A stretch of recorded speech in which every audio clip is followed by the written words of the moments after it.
John, it's a pleasure to meet you. Yeah, you too, Aaron. Thanks for having me on. Of course. And yeah, I'm really excited to kind of talk with you today. I've listened to one of your books just recently on audio. So the one of the dropship series. And I Oh yeah, Forsaken Mercenary. I was really digging it. I kind of stumbled across your stuff when I was, basically, searching around on Instagram as we do, and I kind of came across one of your ads, and so I was like, okay, cool. Tell this guy is really good at marketing his stuff. He has a lot going on, and as far as a writer, you're very prolific in a lot of what you do, and I also really liked a lot of your content. It's an aspect that I always kind of like look for in authors is that we're really kind of, trying to find people that are very excited about their work. And so, I can see that you're very passionate in the way that you're engaged kind of in your, writing, but also just like how you also manage everything as a business as well, because that's kind of how you have to treat this if you really want to be successful, wouldn't you think? Oh, 100%. Yeah, I think different people write for different reasons. There are some people who want to write just because they want to get it out. They just want to hold their own book in their hands. And if that's all you want, I think more power to you. That's great. That's awesome. But other people would like to make, a living and income doing this. So there's like, a different road that you should walk if that's your end goal. Yeah, no, and it's actually a question that we always ask our authors before working with them because, a big thing that we do, specifically with the Foundry is we're really looking for people that are on that level of passion. And we do like to support people that of course want to hold a book in their hand as well. But, if that's like their only end goal, it's like, do you really want to invest a bunch of money into doing this? Or is this just something you want your friends to read? And that can be done easily enough. And we can support you in doing that. And that's awesome too. But at the same time, we are always kind of trying to empower people in the regard of being able to do things that they're passionate and they love. And that takes them out of their 9 to 5 grind. And I think that's something that a lot of people, especially now, are starting to look for and are looking at in that reality. So yeah, it's inspiring to see people like yourself out there doing that.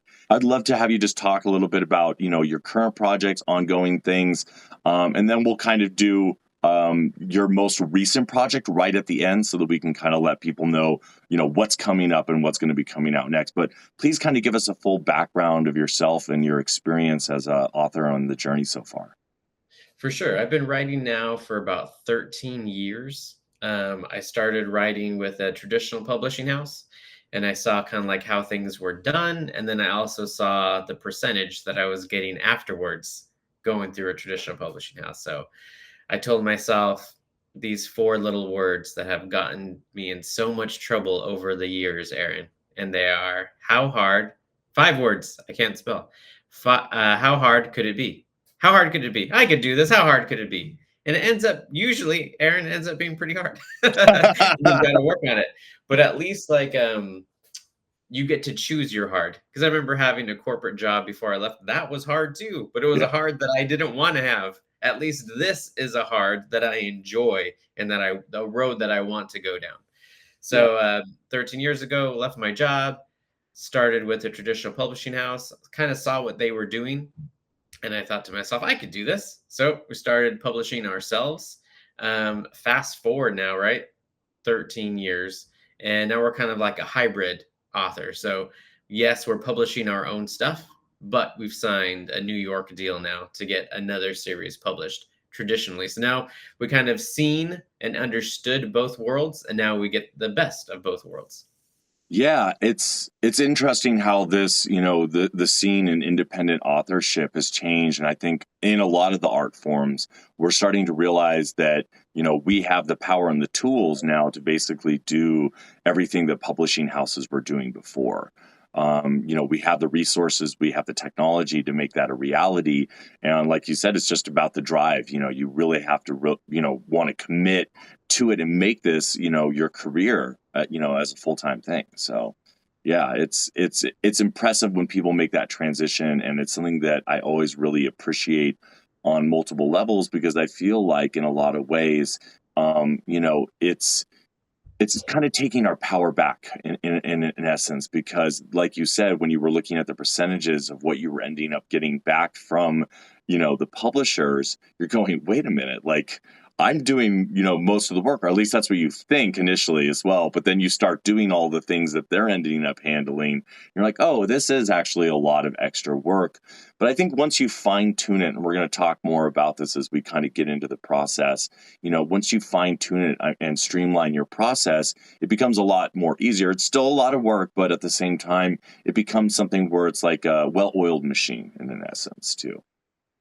Yeah, for sure. I think there's I explain to everybody when they're like, "Well, how do you publish your book?" Or like when we're making movies, "How do you make a movie?" I'm like, it's kind of like a math equation, right? So when you think about it like a book, like you need a manuscript, you need to get it edited, Mhm. you need to get it formatted, you need a cover, and you need to get it uploaded. Like there's steps, actionable steps that you can take.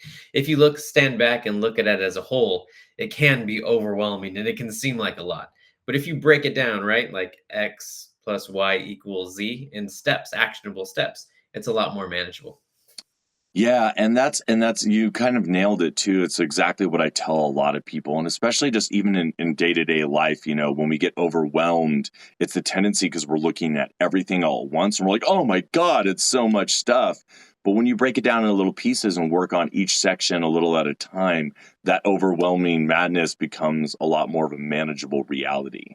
And so I think that that's a really good advice and a piece of information that I think a lot of people need to understand. And it's definitely something that I think going into this world is you have to be prepared to kind of wear many hats. And so that's kind of another aspect. And just even before we jumped on the recording, we were talking about setting up our gear and getting all the cameras up. We got to make content and all this other stuff. And it's part of the reality and part of the world now.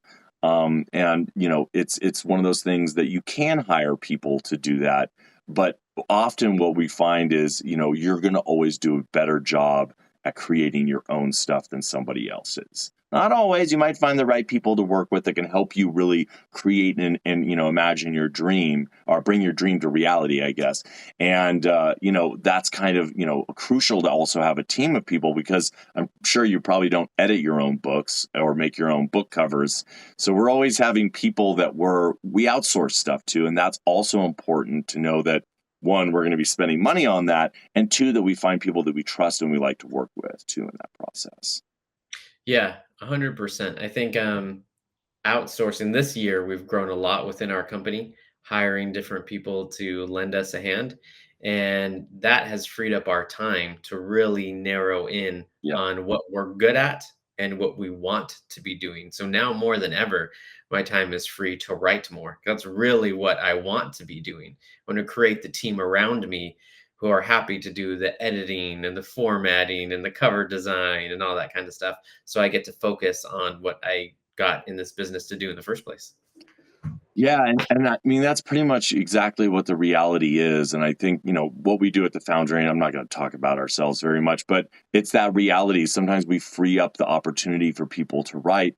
But like I said, it's sometimes really good initially to be able to do a lot of the stuff yourself, because at least you know how all the parts work then. So when you are delegating it, it becomes a reality where you're able to go, oh, I know how much time that's going to take.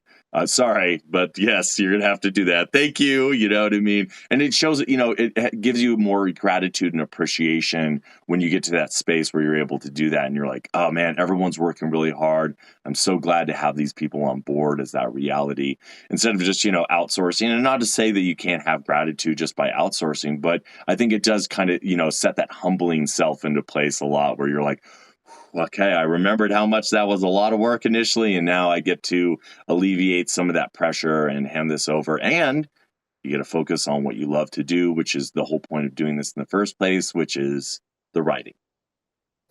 Yeah, 100%. It's been super helpful to learn, like what you're saying, learning the process yourself and going through it. And what we've been doing recently now is when we do hand off a piece of the business to one of our team members, we do a recording. So we record ourselves explaining to them exactly what they want to do, what we want them to do. And we'll use like a screen share so they can see on the computer exactly what to do. And it's cool because you know that piece of the business inside and out, and then you can send them the video. And if they have questions, you kind of coach them through it. But then we have that video forever. So if it's another team member that starts taking it on, or if team members Right. change out, whatever it might be, you have that piece of content within your team ecosystem that you've created.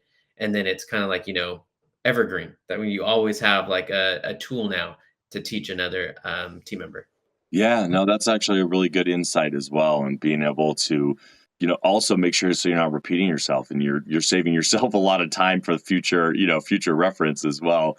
But yeah, I'm really excited. Can you tell us just kind of a little bit about, the movie and, just some of the products that you currently have as well, that are out there, and, just kind of showcase a little bit about yourself.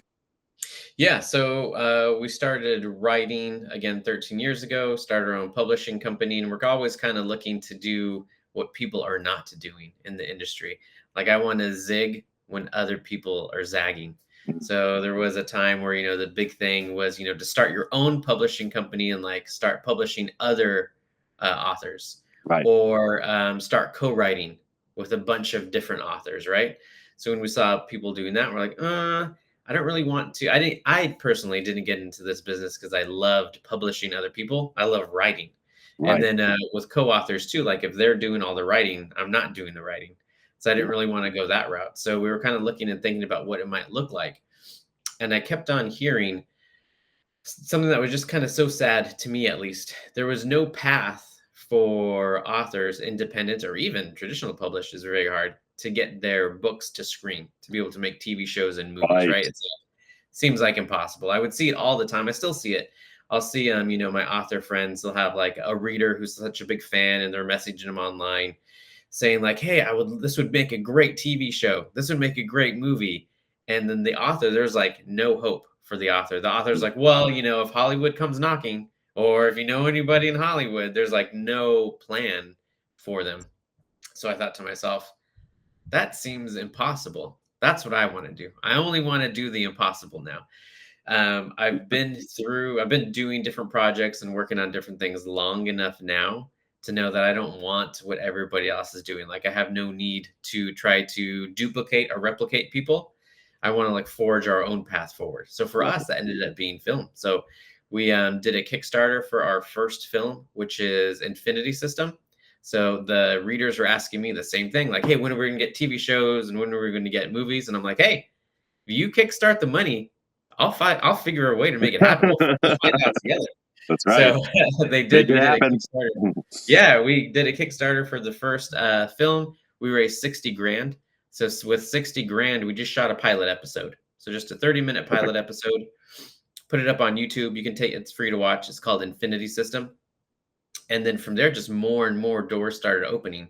Then we went to film festivals and we started meeting film commissioners and we started meeting agents and producers and actors. And then the door opened to do a second film, which is Forsaken Mercenary. That's the cover, the poster behind me for Forsaken Mercenary.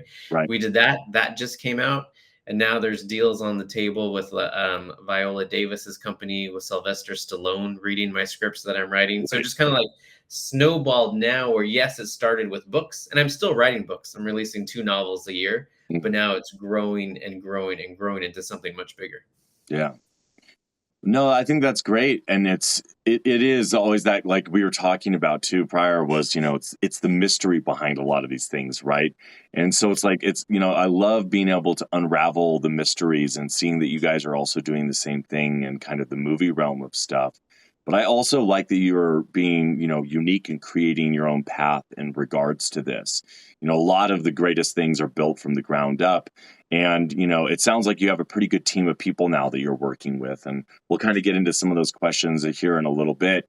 But, if you were, just being able to throw something out about that process as a movie, working in the movie realm these days, and getting, books into movies, what would be your first advice to an author that's really excited about that concept? What would you say to them in the best way that they would approach that? Oh, I would definitely say like bet on yourself. Nobody's going to care about it as much as you are. So I would encourage them that help is not coming. Nobody's coming to save you, but I have good news for you, Aaron. You are capable of doing this yourself. Like, put Mm, all that belief and power in yourself because you can do right. this. Don't sit down and wait, hoping, crossing your fingers that maybe someday your fairy godmother's going to come down and bless you with a movie deal. You could do this. You could take steps. There's a path. Yeah. No, I love that. I mean, that's exactly what we do with the Foundry too. Is we're all about empowering individuals into basically taking on their mantle of power and really knowing that anyone is capable of creating anything they want in the world. And so it's really about the effort and the time that you put into it, and learning as much as you can along the path, and finding people that you can trust. To give you constructive and helpful feedback and criticism. Build your network and build your team and build your respected arc readers or beta readers, and really take the advice that you get from developmental editors, and to develop your skill as a writer is obviously the best way to be successful in a lot of ways, but also knowing that you have to take those other steps around taking on the business of what you're creating, and knowing how to create your author identity and market yourself, because that is the world we live in this day. You don't have marketing skills, you're going to be kind of going, what am I doing with this? So that's a big part of it, but we'll talk a little bit more about that. But I love this about your movie, and I want to find it and check it out online. So or do I have to get a physical copy? What's the reality here?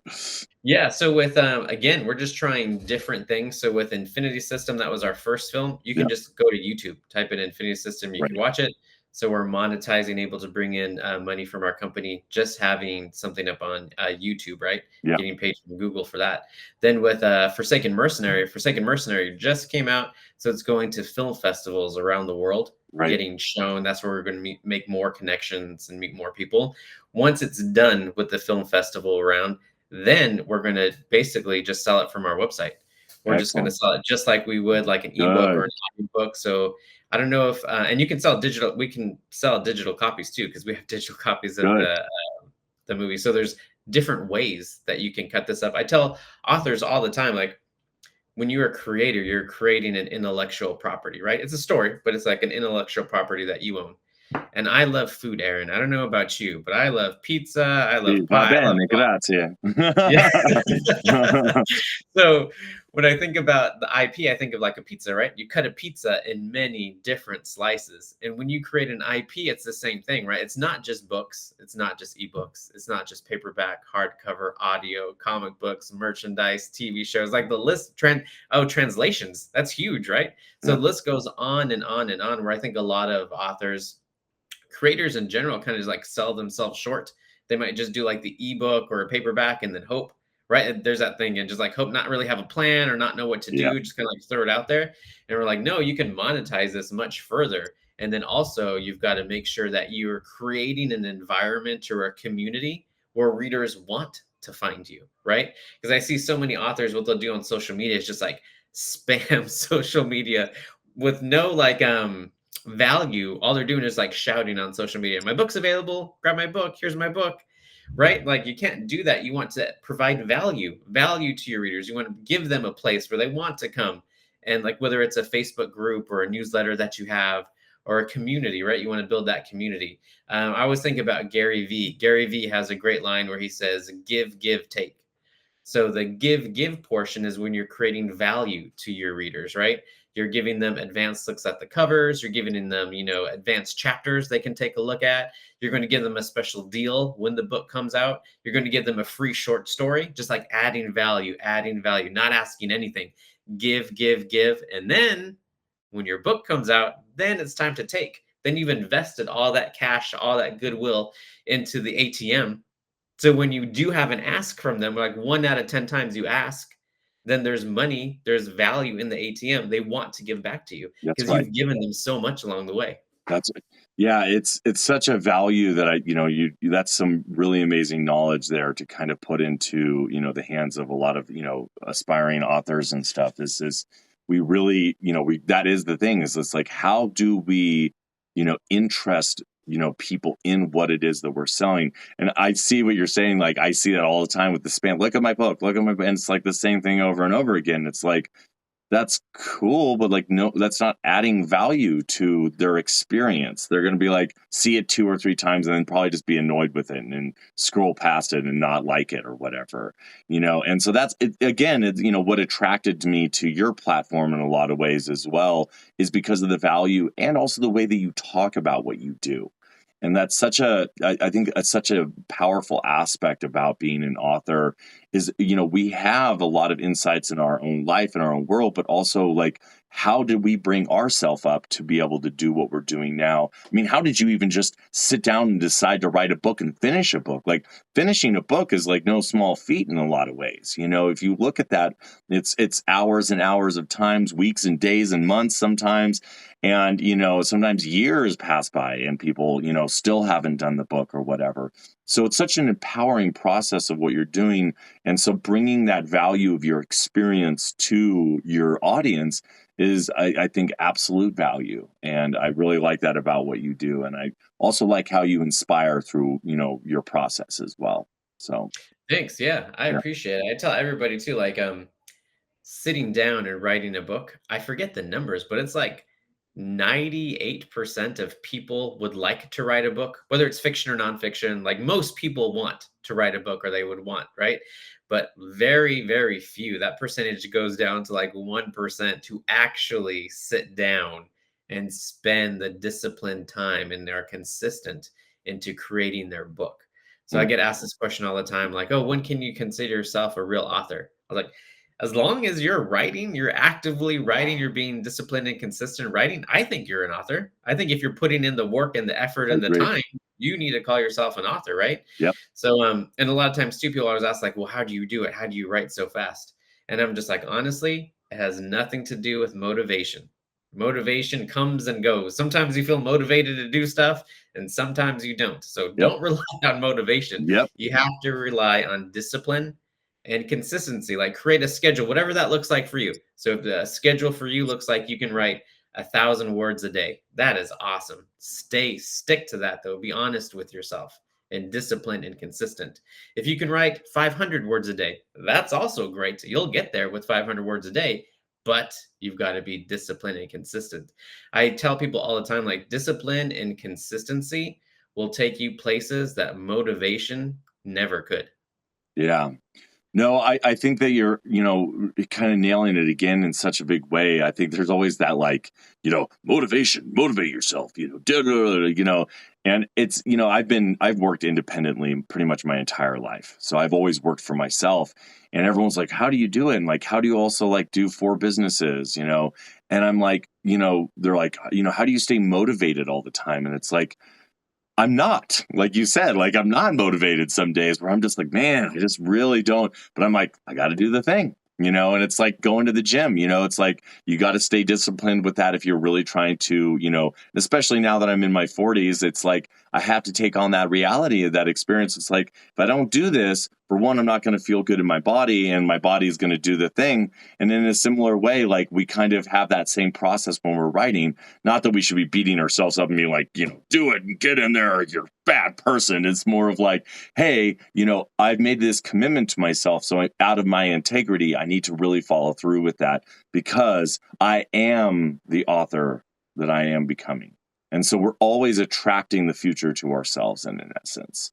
And Yeah, so, you're right. Like, exactly what you said, like going through the motions, whether you feel like it or not, just start going through the motions and exercise, working out. It's a great analogy, right? yeah, I like working out usually, but not all the time. There are right. times when I'm tired, exhausted, super hot, whatever it might be. But I just force myself to start going through the motions, Yep. just like writing. I might not feel like writing, but I have good news for everybody listening. Your feelings don't have anything to do with you actually sitting down and writing. Once you're writing, then get all your feelings out. Put Yeah. all the feelings into your work, all of it. But actually Yeah. sitting down and writing, that has nothing to do with how you feel. Start writing, then you can get your feelings out. Yeah. And when I refer to writer's block, people are like, oh, I've got writer's block. I'm like, it's because you're not writing. That's why you're getting writer's block. No matter what, it's like, even using the gym analogy again, if you go in there and you're like, oh, I don't want to do it, and you're kind of like feeling kind of like lame about it, but then you start working out, all of a sudden, like your serotonin, your endorphins kick off, you've got, the testosterone happening, and all of a sudden you're like into the mode of like, no, I've got this. Why was I being okay, whatever. And it's that same way with writing, where it's like you sit down and you're like, oh God, I don't want to write anything today. I don't have any, but just start it, happening. And a lot of the times when I'm working with people that are going through that, is it's like, start free writing. If you don't like, if you're not working on, if you're working on a book and it's not coming to you, just start free writing and see what happens. And that will often get the juices flowing in a lot of ways. When I do workshops with people, working with, presentation and storytelling, I'm also a voice actor. And so, I often will do a round robin storytelling style to really get the creative process of, free formed, nonlinear thinking. And a lot of that time, that's where our writing skills come from, is the right side of the brain, right? And so, right side, sometimes I get those confused. I'm dyslexic. I know what Yeah, I believe the right side is the creative side. Anyways, you know what I'm talking about. And so when we engage that aspect of our brain, it becomes one of those things where we all of a sudden are really going, oh, no, I like this. Just like the working out, it all of a sudden becomes really fluid. And then you can switch back over to your main document, or maybe you started writing a new short story, or you know what I mean? So there's all kinds of ways to really kind of engage that, but it is about the doing of it, and not just going, well, I have writer's block, and that's just an excuse. You're getting in your own way at that moment, and it's just, you're just making up this illusionary thing of being lazy. Yeah, no, yeah, you said it. So there's two things that go with that. One, you're absolutely right. Writer's block doesn't exist, because if it did exist, think about this. How come plumber's block doesn't exist, or teacher's block, electrician's block? No, man, they got to get up at the same time every day and go to work. It's not like they can call out of work and be Well like, said. well, I'm a bricklayer and I was supposed to go lay these bricks, but I have bricklayer's block this morning, so I can't really go. No, that doesn't exist. But for some magical reason, writers get this out, this special out, like, oh, well, I have writer's block today. Like, no, you don't have writer's block. You're just being lazy. Go sit down and get the words out. Yeah. And then the second thing is, I learned this from Stephen King. He came up with something, and it's worked for me every single time, where he believes in the subconscious, how the subconscious can work on ideas or work on problems for you. So every night when I'm going to bed, I think about the scene that I'm going to write the next day. I'm envisioning, I'm thinking about it, I can hear the characters in my mind, what's going to happen. And when I wake up the next morning, I'm always ready to write. It's always there. I already know the next scene that needs to happen. All I need to do is just put the words down, but I already have it. And it's worked every single time for years. Go to bed thinking about what you're going to write the next day, and your subconscious will work on it for you. Yeah. I mean, I think about that even back to when I was a kid. I used to skateboard a lot, and, I would be, ollie, trying to ollie, and then finally got like a kick flip down, and then I would like get it once, and then I'd be like, why can't I keep doing it? You know what I mean? And then I would like not do it for like a week, and then I'd come back and immediately do it, because your subconscious is also working on the logistics, how does that work? Like, what do I need to do to make, and then I was more consistent. I could do it more consistently. And I think that's kind of the reality of what you're speaking to, is the more that you train your brain in those kind of ways. And the great thing is that function that you're referring to, for people that are divergent minds, which a lot of writers are, or ADHD. I don't agree with it's a disorder. It's a superpower once you learn how to hone it. And I'm ADHD myself, as they call it. And a lot of the times I, talk to people, and I work with a lot of people that are, divergent or ADHD. And one of our superpowers is exactly what you're talking about. You basically think about what it is that you're creating in that process, and have it stored in your brain. And I can now do it, even when I'm talking to people, but I'm not distracted by it anymore, because I can catalog 2 or 3 things in the back of my brain and let my subconscious, process it. So when I finally come back to it, it's already resolved, and I'm like, then I just put it down, write it down, or tell the person what needs to happen. And so, those are tools that we can actually harness on multiple levels. And again, it just comes back to consistency and doing it often enough where it really ingrains as part of your process, so that when you get up, you're not going, what am I doing? You're going, I know exactly what I'm doing. So, Yeah, exactly, and, like, people can if that feels daunting to everybody, people can always, like, consider this, like, the work is the reward. Like, I don't know if anybody out there listening has, like, worked really, really hard to accomplish something, and they accomplish it, and that's great, you should celebrate. But that celebration moment, the actual accomplishing moment is very fleeting. That's like here and gone, right? You celebrate, right, you accomplish it, you celebrate, but it's gone. But you grew the most. The reward was in the work and who you've become through the right. work. Yeah, So think of like if everybody's, if people are having, a hard time with whatever part of the publishing process they might be in, take a breath and think about like, "Oh, this is the journey. This is the reward." Like, you wouldn't right. rather hopefully, you wouldn't rather be doing anything else. You're writing because you love it and you want to. So you're getting to benefit from the reward on the process. And if you want to be a full-time writer and this is what you're aspiring to be, there's not really an end in sight. Like, for me, I plan on writing until the day that I die. When God calls me home, that's when I'm gonna stop writing, right? Right. So I'm going to be doing this from here until that day comes. So I'm just going to enjoy the process. Yes, there's things I don't want to accomplish. There's goals that we're going to hit. We're going to celebrate, but I'm already doing the dream. I'm already doing exactly what I want to be doing. Yeah. You're living it. And that's why I like to, I often use language instead of a dream, it's a vision, because we constantly creating with inside of that space of that. And we're constantly bringing, the future to the present by manifesting what we already are. We are constantly becoming, right? And so that's kind of that process of what I feel like you're speaking to in that essence of really being able to, be passionate, but it's also about, like what you were saying, is be in the moment, be present with yourself while you're doing it, not trying to race ahead. That's the stuff that's going to distract you, or constantly be in the past, and that's also going to distract you. You know what I mean? And so it's those things that I think we deal with, and I talk a lot about in the work that I do in mentorship. Is when we're living in the past, that creates depression, and when we constantly are trying to look at the future and what's going to be happening, that creates anxiety.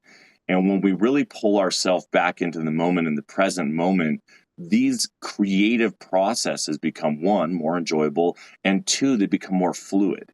And those are the kind of things that I think are really such a crucial aspect in pretty much any creative industry, is really, and in life, really being present with ourselves. We're able to take a lot of the noise out and really focus on what we love the most. Yeah, for sure. I think one of the best analogies I've heard about not looking at the past, right, is being in the car. When you're in the car and you're driving, you need to be looking forward. Every once in a while, you're going to look in the rearview mirror, but that's like, a very small fraction of the time. You need to be looking forward, like where you are, where you're going. Same thing with the past. Like, I can think about the past, things I've learned, right? Things that are like memories in the past, like great memories in the past, but you can't stay there. You've got to keep on being like what you're saying, being present. Yeah, yeah, absolutely. Well, let's move on to a few. We've pontificated on many aspects, and I think they're extremely valuable for, I think, all authors to know these kind of things too. But I kind of wanted to talk a little bit, seeing that we're kind of in that vein, talking a little bit more about the marketing realm. And I really like your approach to everything in that regard. And just trying to get some insights and really kind of answer some of those mind-boggling questions where authors are like, oh my god, like all the stuff, like how do I do this? And so, what is your process for setting up and promoting crowdfunding campaigns? Yeah, so I would say like even backing up just a little bit is going back to the idea where you want to create a community. Ah, And the way that you create a community, right, for your readers is by giving them a place where they want to belong, where they can come, where they feel safe, where they can have fun. Kind of like Field of Dreams. If yeah, you build it, they will come. Because so many authors, I think, have it backwards. So many authors are like trying to go find readers. Like, how do I get readers? How do I find readers to buy my book? And you're like, oh, you're asking the wrong question. If you create a place where they want to come, where they want to be, they'll find you. So early on, we started a newsletter, but we didn't call it a newsletter because everybody has a newsletter, right? You want them, give them a sense of community, brand your newsletter. So we call our community, our pack. And that's what we've branded the wolf, our wolf logo. Yeah. So when we ask people to join our community, it's not, hey, join, like sign up for my newsletter. It's like, join the pack. Join the pack and get this free Yes. short story. So it's invitation, it's value, giving them a short story. It's give, give, give. So we started our newsletter, and then we started a Facebook group. And those two things have grown year over year over year. We're now like on the newsletter, there's tens of thousands of readers. And in our Facebook group, I think we're about to hit 4,000. So we're starting to do that with Instagram now too, since the newsletter and Facebook have already grown. Now we're shifting towards Instagram and growing that community. Yeah. But that's where it's, to answer your question, that's where kind of like when we did our crowdfunding, we went to those people who were already on our list, newsletter list that we have been growing for years, who are already on our Facebook group. So they were all warm leads. These are all people we had a relationship with. They liked these types of stories and they wanted to contribute and see these stories come to screen. Yeah. Yeah. Yeah. And I guess, before we continue into the more crowdfunding campaign, let's definitely hit on that point because I think you kind of really sparked it in a lot of ways. Is, really making sure that, as your, I'm sure it's like your call to the pack or whatever your newsletter name is, that kind of thing is really good. And it's also a platform that I always tell a lot of our authors is it's going to be grander value in the future than a social media. So if you don't want to do social media, if you really spend time on building your newsletter and your email list, it's also more direct engagement. You're able to then basically get exactly, your audience, because people that aren't about it are going to eventually, they're going to just kind of weed through it and go, you know what, I'm not really that interested. And that's okay. I tell people you're going to have people unsubscribe, and that's what you want. You really want the people that are dedicated to you, that will buy everything, that will do all your crowdfundings and stuff. Because again, like you said, you got to make sure you're bringing value to them. What is it that you're basically going to be offering as your value? And, but also being able to directly engage. And I said, as long as you just email them once a month, even if it's like you're still in the midst of your book and you're working on this specific project or whatever, then, that's fine. Just let them know. Oh, and maybe share a piece of it, maybe do a quick little video of like, hey, I was working on this thing the other day. And I was really excited about it. We get to see part of your personality. And, when you're able to build your newsletter in that platform, that is a really direct engagement in a way where, social media, you're getting, what is it, like 3 to 5% of your audience or something like that. And so with newsletters, that's going to all of however many people you have on there. And if you've really curated it well, over time, that newsletter is going to be your moneymaker in a big way. When you have 10,000 people, even if you're only getting 30 to 40% of that responding and buying stuff, that's a lot of people buying stuff, and, getting the new book or whatever, and then curate it. And hopefully eventually you're getting like 80 to 90%, of an engagement because you've built it and spent the time curating and offering quality stuff to these people. I don't know what the reality is. I think my best, from our newsletter is about like 60 or 70% at times, 65 or whatever, somewhere in that realm. What's your experience, for your response in that regard? Yeah. So with newsletters, what we found is publishing, we're available now on all platforms, but early on, we were only available on Amazon. I don't have anything bad to say about Amazon for years, right? I mean, they were the only ones that we were distributing through because of the Kindle Direct Publishing. Yeah. Sorry, Kindle Unlimited um, model that they have. Yeah. So we use just exclusively Amazon, yeah. But with Amazon, they don't give you the email. They don't give you direct access to these people who are purchasing your books. So 2 years ago, we made the change to start selling direct. So now we're wide. We're available on all platforms, yeah, Amazon, Apple, Barnes and Noble. But we really drive readers to purchase from us direct, and that's exactly for the point that you're making, so that we can have a relationship with these people. So when they purchase from us, we get their email and we even get their address, right? So this year, what we want to do for Christmas is we have their physical address. How come we're not sending out Christmas cards? Even just like a postcard, right? Something like super simple, just saying thank you so much, adding value. So that way, when we do have a release, they have, our Christmas card up on their refrigerator and they're going to remember us. That's right. Yeah. Yeah, it's such a crucial aspect. And I think that's where the independent authorship thing is gearing towards. I won't speak too ill of it, but I am not a huge fan of Amazon and Kindle.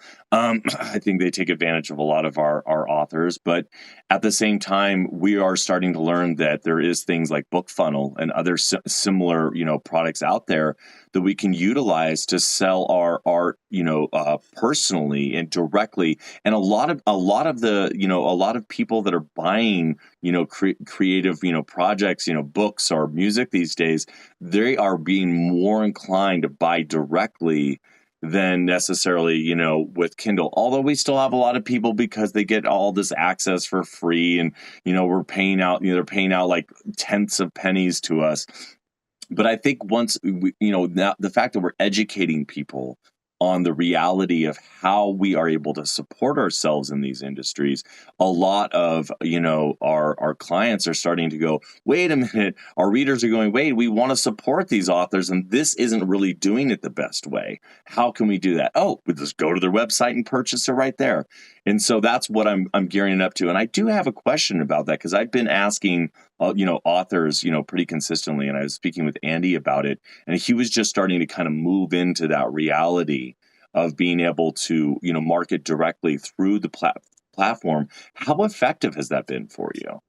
Oh my goodness, Aaron, it has been a game changer. Okay. Game Yes, changer. this is So I'll what I just want to hear. Yeah, so, BookFunnel has been great. We use Good. BookFunnel as well. Good. I can't say enough good things about them. What immediately comes to mind is anytime we get an email, somebody who purchases from our store, whether it's audio or ebook, and they have any sort of issue or question or any trouble downloading the books, we can just CC support at BookFunnel, and they take care of everything. Oh, So 9 times yes. out of 10, it's fine. It's a seamless interaction. They purchase the books, they get the ebooks or audio, fine.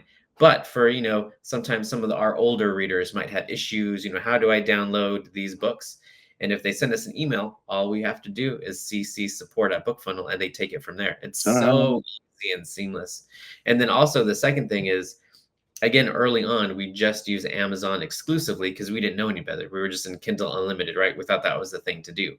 But now that our eyes have been opened to a much wider world, it has relieved so much pressure from having Amazon to have to deliver a certain number each month, right? Because we have like our operating costs. So early on, we're like, okay, we need to make X amount of dollars each month for this thing to work, for this business to work.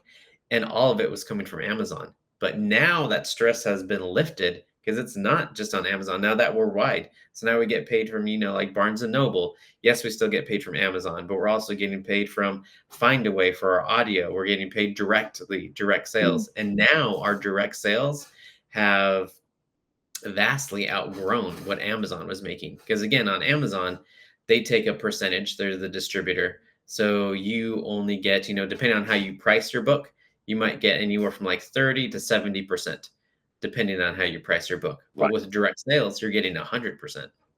Cool. So yeah, it's definitely a process, and I love that you're really kind of using this platform, to be able to curate your audience, and also really bring them in and pull them towards direct sales. That's what we want. And it's a big thing because like you were saying about the percentages as far as Amazon goes, it's minimal what they end up paying out in regards to the amount of money they're keeping for basically just having a platform. They're like, we got your stuff up here. We're not going to market it. You have to pay more money to get that marketed. They're not offering a lot of, quality to what that is, where we can do that. And we can also then still charge the same amount as, maybe even Kindle, but then we're keeping all $5 of that, digital version of the book. You know what I mean? Or, we're keeping that $15 of the audiobook or $20 of the audiobook or however much you're charging for it. As long as you also kind of keep it within inside of that like credit rate, like you can go buy credits on Audible and people are like, well, I can get them for like $13, $14. And it's like, yeah, but I get like $1 of that. You know what I mean? So it's like, we're charging 15. I hope you don't mind. That way we get to keep 15 of it. You know what I mean? And that reality, and it's not cheap to create an audiobook. It's not cheap to release a book. editors and book covers and, everything that goes into it it's extremely pricey. So I think it's definitely one of those things that we are moving into this new era where we as authors and creatives are taking the power into our own hands.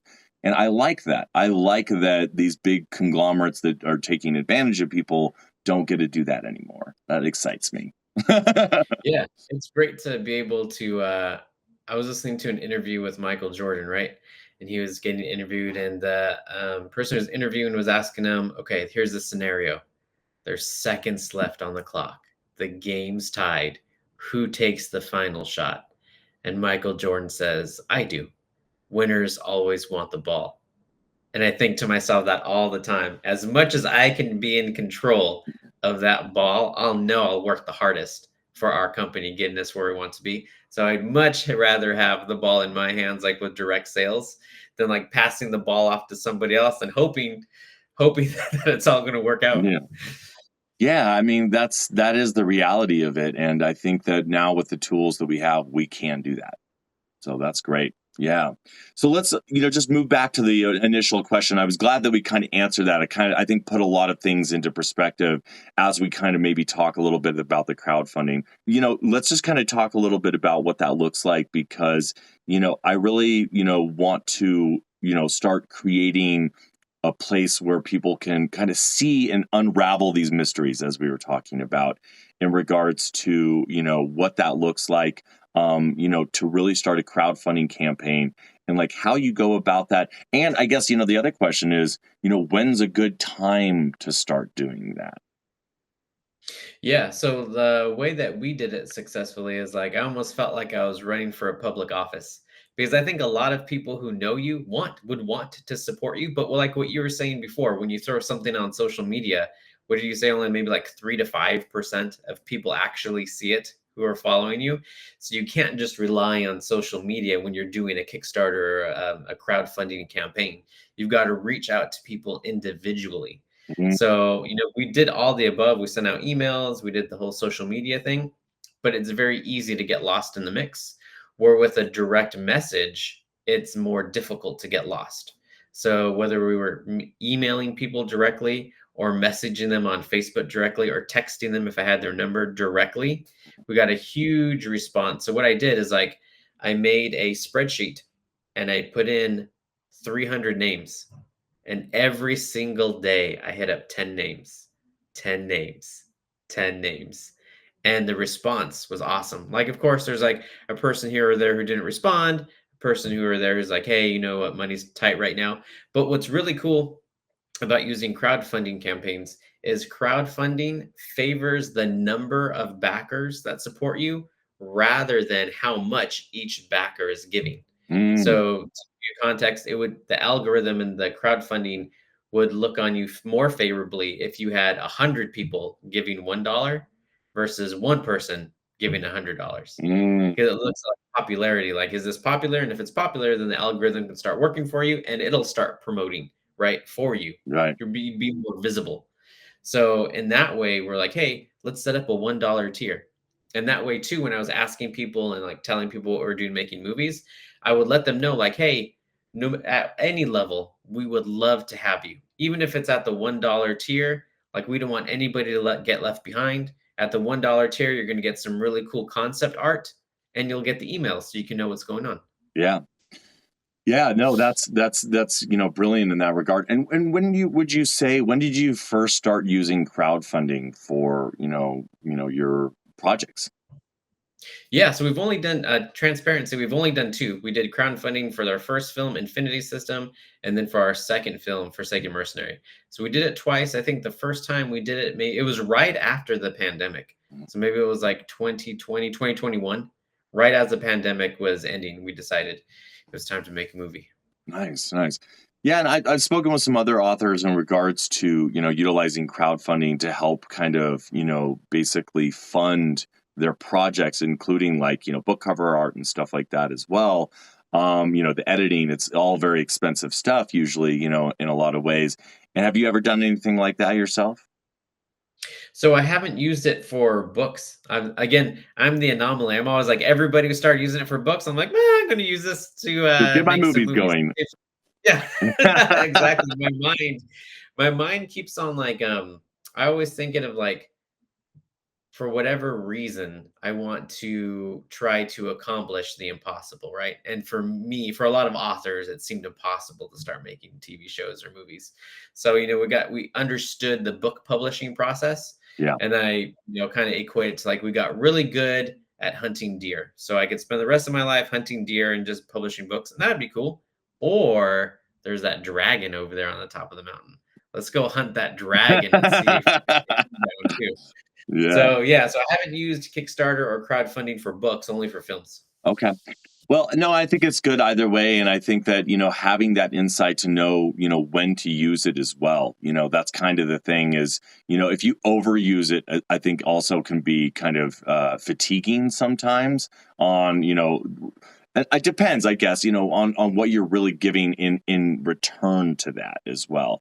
If people are really feeling like they got 100% of their value out of what it is, that they're going to probably come back and crowdfund again. You know what I mean? And that's the thing is no matter what, anyways, like it's usually, I mean, I know some people like yourself as well that you're quite prolific and, putting out pretty consistent content. But, some people are, there's a year or two sometimes in between a release or whatever in regards to that. And if you're also combining like two, like maybe you spend like 2 years, but you write like 3 books in that period of time, you know what I mean? Then you can crowdfund the whole project. You know what I mean? And that's kind of the way that I'm seeing a lot of people geared towards it. And I do see a lot of the value. And, I was talking with Andy about this in our kind of in our interview, and he's been really effective in how he's done it. And, but, he also is like, I'm pretty much doing it for most of my projects now. But also there's a lot of my own resources that I'm just making back because it's mostly when I do like special editions or, it's a brand new project that doesn't have a lot of my initial funding coming from it right now. You know what I mean? But already people are following me. So they're trusting me as a writer to, offer it's going to be quality. It's a new project. You know what I mean? Oh, exciting. Cool. So people gravitate towards that. So, and I'm glad that you used it, for your book or sorry, for your movies. That's, you know, obviously a way higher price margin, I'm assuming, to fund those as well. And so that was kind of like a tactical way to utilize your crowdfunding to really target and funnel most of the resources from your current audience towards those projects. So I commend you on conquering the dragon. Thanks. Yeah, we're still, and it's opened up so many doors too. If I can encourage other people, just like to take a leap of faith and do what scares you, because on the other side of fear is growth for you, right? That's right. Like I always think of like, there's no fear in me like sitting down with some Cheetos and binging like some Netflix. And there's a time for that, don't get me wrong. But Mm, that's not really scary. There's not really growth in there. nope. That's just kind of like, relax, take it easy. But if you want to grow as a person, individual, as an author, you need to take some risks and do those things that scare you. Because a lot of times fear is just us making up scenarios in our mind that don't even exist. We're just like playing the what if game. What happens if this happens? What happens if that happens? And none of these things actually exist, only in your mind. So when you actually walk the road, sure, it's scary, but a lot of things are scary and you're capable of doing it. Yeah, I really appreciate that about you is that, you're inspirational and kind of really reminding people that it is, challenge yourself, get out of your comfort zone. That's part of this process. We could sit forever, in our rooms, writing away and we could have the best book ever. But if you never challenge yourself to go in and actually publish it, no one's going to ever read it. You know what I mean? So, or send it off to, beta reader, ARC readers, go through the process, and experience that because you'll be able to then really challenge yourself, but also get the experience that will bring the growth that you mentioned as well. So, Absolutely. yeah. Let's move on. What are some common mistakes new writers make and how can they avoid them? We kind of touched on this earlier. I would say just like when you're a new writer, I see this all the time of just like spamming your content Yeah. and it doesn't really have any value. It's just like buy my book, buy my book, buy my book. That's white noise. You're better off spending that same energy you would on making those posts to adding value. And again, like adding value could be building your community. Doesn't have to be on social media like what you're saying. It could be your newsletter, right? Start building your newsletter, but give them value so that you have a community that they want to be a part of, and then they will find you. Just like Field of Dreams. If Yeah. you build it, they will come. Yeah. Yeah. Yeah. And that is definitely something that I think that is really good. I think that there's also, in the marketing realm of stuff, I guess, the question I would ask you when it comes to, a lot of people are always like, ad spends, doing, that part of the process. What are some of the things that you would probably gear people away from when you're getting ready for like the marketing campaign aspect of it? Like what are some pros and cons that you've learned along that path? Yeah, I would encourage people if they're going to be spending money on ads to write in a series because it's difficult to earn back, a profit if you have one book that you're running ads to because you're spending money to try to get that one book to sell. And if you sell that book, that's great, but there might not be a whole lot of profit once you recoup your ad spend. However, if you write a series of books, you can get, your ad spend to work overtime for you. So you're spending the ad money to get them into book one, but then there's book 2 and 3 and 4 in the series, and so on. And if you're developing yourself as a writer in your craft, one trick that I use that's very helpful is I give everybody a complete story. Like, don't get me wrong, there's no cliffhangers. You're going to get a complete story. But much like the Marvel Cinematic Universe does like a cutscene at the end to kind of you get the full experience, you understand who Tony Stark is, you get the story, but then also there's going to be this cool little cutscene that gets your mind wondering, like, oh, I wonder what's going to happen next. So I Hmm. learned to do that in my books. So I'll write a novel, full complete story, everybody's happy, but at the end, I'll put in an epilogue that kind of like ties into the Yeah. next story. Yeah. And that's helped a lot so we can earn back our ad spend plus a profit when you have a series. Okay. No, I think that's really good, and I think that's going to be something that, and especially how the market is working. A lot of people are really looking for series these days, and I know publishers are too. But just on a general level, that's what our readers want. We want multiple books within a series. I mean, people can be content with a single standalone as long as it's well written. People be content with the three book, the trilogy, aspect. But a lot of people are really wanting, just like, everyone's kind of gravitating towards movie or, series on television. That's kind of what people are wanting to have this, serial experience inside of, the book and audiobook realm of stuff.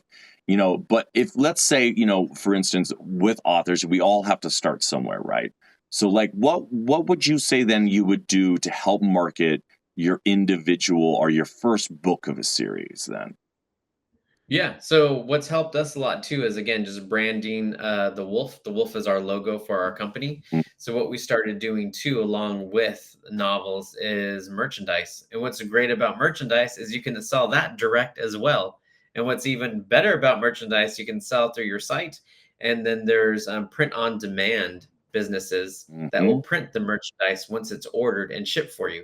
So you don't have to store, 100 hats with wolves on them in your garage. Right. It's all print on demand. So if you only had one novel and you were trying to build some buzz around it, trying to advertise it, I'd also come up with not anything crazy, maybe like one or two merchandise items, right? I really like In and Out, going back to my obsession with food. I love In and Out, and they have a very simple menu. They do it very well, in my opinion. Mm. So you can be the same thing with your merchandise. You don't need 100 items. You need maybe like a shirt and a mug. And then using those items, right? You can start telling your fan base, telling readers, hey, I'm going to give away a mug, right? I'm going to give away a mug. We're going to do a giveaway, start building hype and awareness. And that does a lot of different things. Like it promotes your brand, whatever your logo or your design, your name is for your brand. It helps bring awareness to your book. Mhm. You can go ahead and then those things are evergreen. Those things are evergreen on your site Mm. because they can live on your site and it costs you nothing. Yeah. It's not made until somebody buys it. So that's another good way if you can build some other assets if you only have one book to help highlight that book. Right. Right. So, from what I'm kind of hearing there, and that is really, first of all, creating a really strong author identity. You know what I mean? Whatever your brand is, your logo, main theme of the story. Maybe it's a sigil if you're writing in fantasy that someone wears on their chest, or whatever it is. Or maybe it's your actual logo that's really cool and stuff, that has the kind of aesthetic that is going to be appealing to put on a T-shirt and stuff. So being able to create something that is visually appealing, that draws in your audience initially. And so on the level of like, then, now that you have the brand identity and a good landing platform, having a good website, or at least a single page website where someone can come to get that said content, they can keep up to date, they can sign up on your email list so that they're getting that, they can follow you on all the social media. And so you're trying to funnel people into this reality. But what are some of the, how do you get them to come to the website? How do you get them to land there when you're working with the first book? What were some of the first tactics that you took on to really draw in your audience initially? Yeah, one thing that really helped is if you look at the beginning or the end of any of my books, Mhm. it has an invitation to readers, like inviting you to come. Remember, not inviting you to sign up for a newsletter, because everybody has a newsletter they want you to sign up for, but becoming a member of a pack Uh, and getting a free gift. I So listened to the audiobook, sorry. oh, okay, yeah. So at the very beginning, if you look, you can put logos and you can put images inside ebooks and paperbacks. So there's this really cool image of our wolf and it says join the pack. So it's an open invitation Okay. to come and either find us on our newsletter, or if you prefer Facebook, you could find our group on Facebook. And that draws in a ton of readers all the time. And I do it both. I put it in the front and also in the back. So were you doing a lot of like direct engagement then, like going on social media and like talking with people to get people to buy that first book? Was that mostly your kind of tactic, grassroots, like, hey, I'm an author, blah, blah, blah, or was that kind of your tactic in regards to that?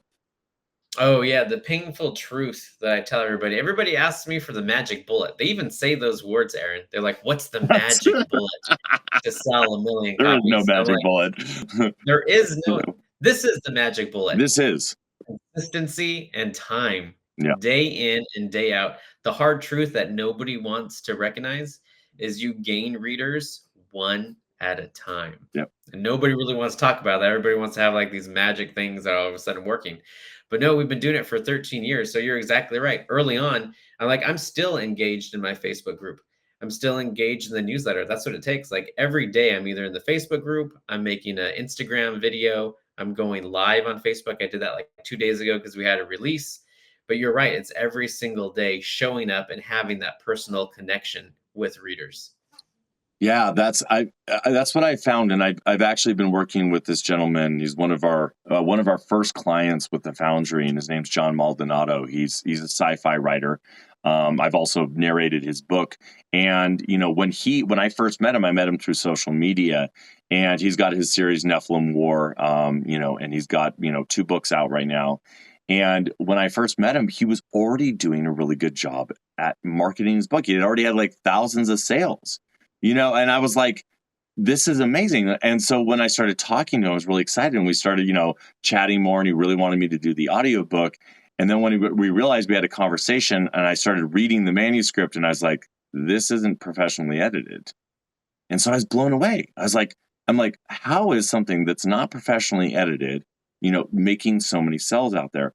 And so a big part of what he does, and now we've professionally edited, it's out on audio and everything as well. And he's already almost done with his next book. We're about to start taking that into edit as well. So book 2 of the series, he's also got his like 0.5s. But yeah, he, what I've been using the terminology like hit marketing, but it's really kind of more of like you spend little ad spends on ads on Instagram and Facebook. He's mostly done it through Instagram. He was doing like $5, $10, $20 here and there. But anytime anyone liked anything like that, he would go in and immediately talk, hey, thanks for liking it. I really appreciate you reaching out, blah, blah, blah. Did you get a chance to read the book? And so this is the kind of thing that I tell people about because I think it really takes that illusion out of there, the magic bullet per se, and actually kind of fines tunes it into this reality of like, no, this is within your power to actually engage with your audience and get them interested. And, there's a lot of stuff that you can gear up to make sure your platforms are all in place so that when you are bringing their interest in, you're funneling them to the right sources. But at the same time, it's really about direct engagement. And big thing is accessibility. They want to feel like they have access to you. And I'm even as a person reaching out to a lot of authors to do these kind of interviews, not every author wants to have access to them in certain ways. And I think the biggest thing, and the people that I see that do well on social media as well as their newsletters, is that they have a very personalized way of engaging with their audience, and the way that even if they're not answering every message, which you can't, because at the same time thousands of people might read your book, but the reality when they feel like they're being interacted with on that personal level, again going back to value, what you're adding in value to that reality, I think that's when these kind of things then grow into taking them from tier one of your funnel to someone interested, and then turning them into super fans. We got the 3-step tier and funneling process, and that's kind of what you're talking about, what you're curating in your process. So starting from that level of responding to every like almost to get someone to read the book. Yeah, no, that's great. That's great advice too. I try to do the same thing as much as I can, try to respond to people as much as I can, as often as I can, even to the point where it's funny, I've been accused of being an AI. So like I'll respond because somebody will leave a comment, I'll respond. They're like, oh, well, this can't actually be the author. It must be like some sort of AI response. And I'm like, no, it's No, it's me. really me. Yeah. Hi. This is yeah. Exactly. You're exactly right. Like getting to the point where you're so good at engaging with Yeah, your audience yeah. that that people think like, "Oh, this can't even. How could he be engaging, with me when he's so busy?" But that's kind of like what it takes. Yeah, and I think that's it creates so much more of a personal dynamic with it. And I think that is what people thrive on. We're looking for connection, as human beings, just as whole. And the moment that you even make that simple gesture of responding to a message or a comment on there, they feel like they're part of your world and your of that experience. And I remember this when I did performing and stuff like that. We always talked about, making eye contact with people. And so obviously you might have hundreds or thousands of people in the audience in certain circumstances, or there's only 5 in a lot of circumstances when you're up and coming in the music industry. It's the reality of making that eye contact with that individual and going, you are now part of this experience. And letting them know that you acknowledge, you see them, and then everyone else in that audience then feels part of it too, because they're part of that whole. And that's kind of what we're talking about here, is that same thing. Someone else is going to be like, oh man, dang, Jonathan Yanez, he's so amazing. Like I totally messaged him and he like got back to me, or he's going to send me some stickers or, whatever. Like it's those kind of things where people will nerd out on it and love it. Oh, and I bought his t-shirt. It's super cool. All of a sudden you're creating a legend. And that's what people thrive on in this world. And that's actually how we build stronger fan bases, I think, in a lot of ways too. Yeah, no, for sure. Yeah, creating an environment is probably what bands do too, right? They Yeah. want to create a welcoming environment where people want to come, people want to be there to listen. So authors basically are doing the same thing. You want to create an environment and be welcoming, Well open. said. People want to come. Yeah, absolutely. Let's go. We've kind of covered a lot of these things, just kind of bouncing around anyways. Let's go ahead. If we got about 10 or 15, let's kind of go right to the end here. What's next for you as a writer, and are you working on any new projects? So it's kind of like what we were talking before, like what I'm doing is already the end goal. Like I You're right. I love what I'm doing, so it's just more of this. Yeah. So I'm writing 2 books a year still. I want to keep on writing 2 books a year, and the thing that we're ramping up now is being able to produce 2 films a year, whether it's a TV show, Wow. or like 2 movies. We're ramping up that part of the business. So there's more and more conversations. We're getting to meet more and more people in the industry. So writing novels isn't easy, but it's something I understand and it's something that I love. I understand the process now because I've been doing it for 13 years. I think I have just over 70 books, 70 novels I've written myself, plus different like anthologies and co-writes and translations, so like over 100. So I understand that process. I love it. Mhm. What's exciting to me still is getting to understand the movie making process. Right, Like how can I get, studios to invest 15, 20 million dollars into movies right. and signing, bigger deals and like getting to know bigger directors and actors. So that's kind of like where our focus is headed. And then the book part is just like fun. It's a hard fun that I enjoy that I'll just keep on doing until the day I die. Nice.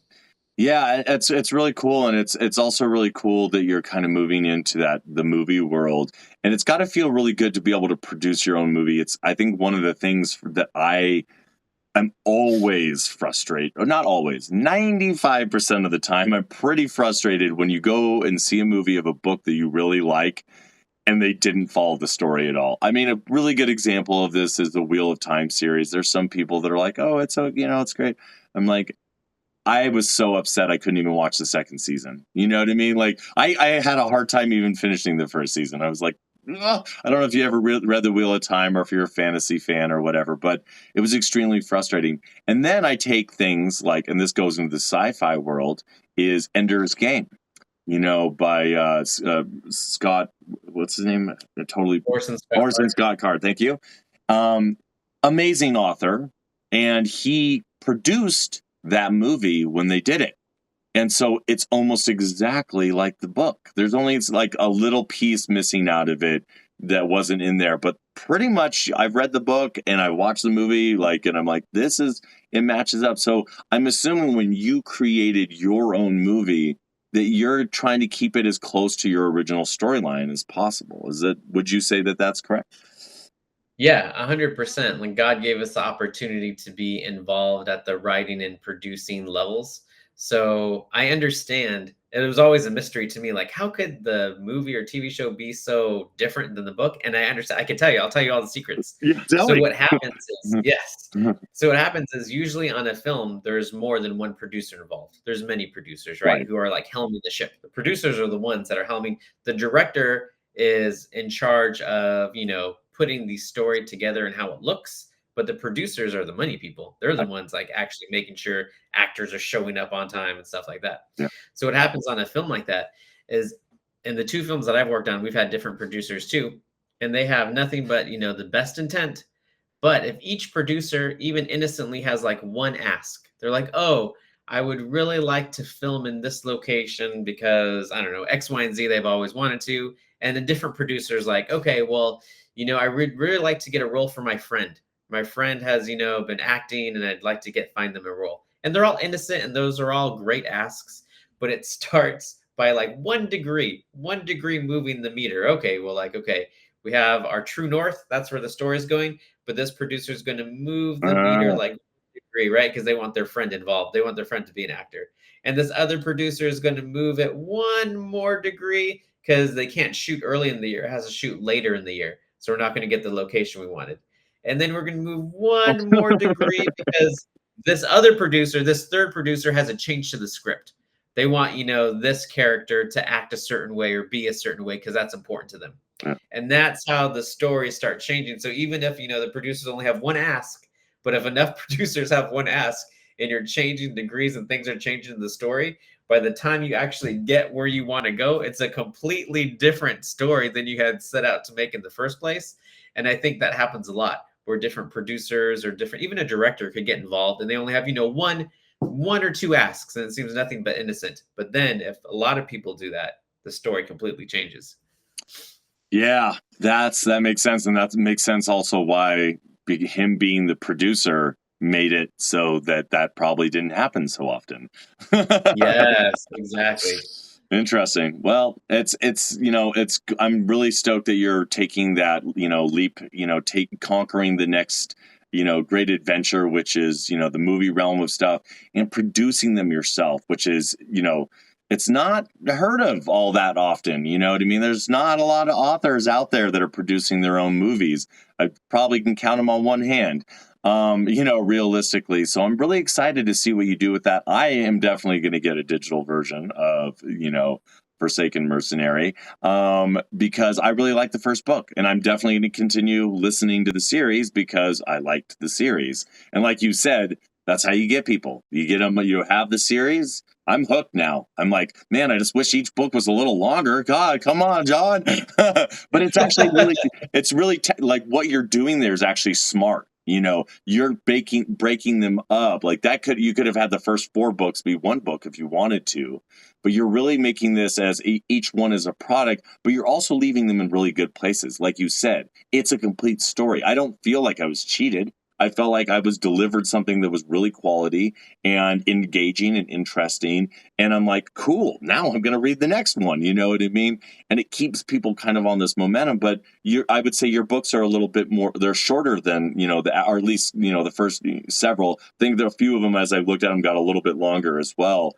But, for the most part, you're kind of keeping it. And that's probably more digestible as you as a writer as well, to know that you can really get through that and maintain that 2 books a year thing, and it keeps that consistency going. It keeps content coming out to people as well, because guess what, if you put all 4 of those stories into one book, they'd go ahead and listen to it, and then you would be like, I got like 2 years to write the next one. You know what I mean? And so it's a really tactical way of being able to go about that process, and you are delivering multiple levels of quality into what you do through your marketing, your media, and what you're offering in your content, and just the way that you engage, but also the way you inspire. So I am very stoked to have met you today and had the opportunity to interview you, and I'm really excited to watching the movie as well as continuing the audiobook series. Awesome. No, I appreciate your time, Aaron. And I wanted to have a free giveaway too that might help some people. I'm on Instagram at author Jonathan Yanez. And if you would like, I have a nonfiction book that can help authors, and I just give it away for free. So if you're on Instagram, it's author Jonathan Yanez, and just message me. And I'd love to give your listeners and your platform that free book if it might help them. Yeah, we'll make sure to put the link in our YouTube as well so that people can have access to that as well. So thanks for your time today, Jonathan, and I hope you have a wonderful rest of your day. Awesome. Thanks so much, Aaron. Cheers.